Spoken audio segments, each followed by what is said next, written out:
What was he trying to accomplish first by walking in front of officers last night? What did he tell you? Well, Mr. Kent is a well-known community activist. He got national attention when he did very much the same thing during Baltimore's response to the Ferguson protests. He is known as a peacemaker, and if you listen to the audio of what happened just before the clip that we've seen, he is heard telling people to disperse, to go home, which is exactly what got him so much positive attention in the fall. But the officers also on the other side of when he walked out of the street here last night, this is where rocks and things were being thrown at police.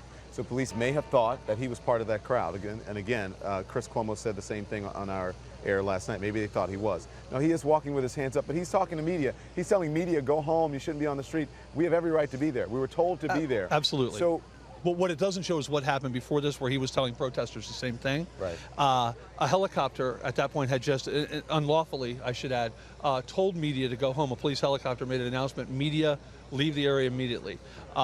They almost immediately rescinded that order. But what his position was is that the protesters there who were beginning to get hostile were like moths drawn to a flame. Yeah. He, obviously, the press has a right to be there, but his opinion is that it was making it worse because it was egging people on because they wanted to get on camera. And he's a peacemaker, and that's what he was trying to do. When I was trying to get in touch with him today and to get in touch with you, I spoke with two people who knew him, and they said, yeah, he's a good guy. But quite honestly, you know what they said to me?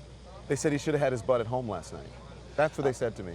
Well, what he did out of conscience. Right. He went out there to try to settle things down because he'd seen what happened in this city previously, and the last thing he wanted was any more violence, and he was trying to stop it. All right, so I had to get that out there. But did he explain that to police, and they still arrested him? He's still involved in the... If you watch what, he's still in jail right now, and we're working very hard to try to get him out. We're working hard to expedite his he hasn't even been seen by the commissioner yet. You met with him? Did you meet with him today? I did. I got to speak to him face to face. Happened.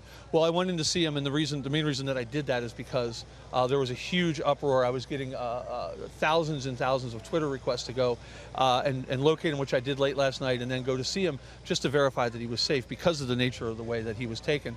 I was able to finally get to see him today around 2:30. We had about a 20-minute face-to-face talk, and he told me that he's fine, he's physically okay, he's not injured, he's safe in there.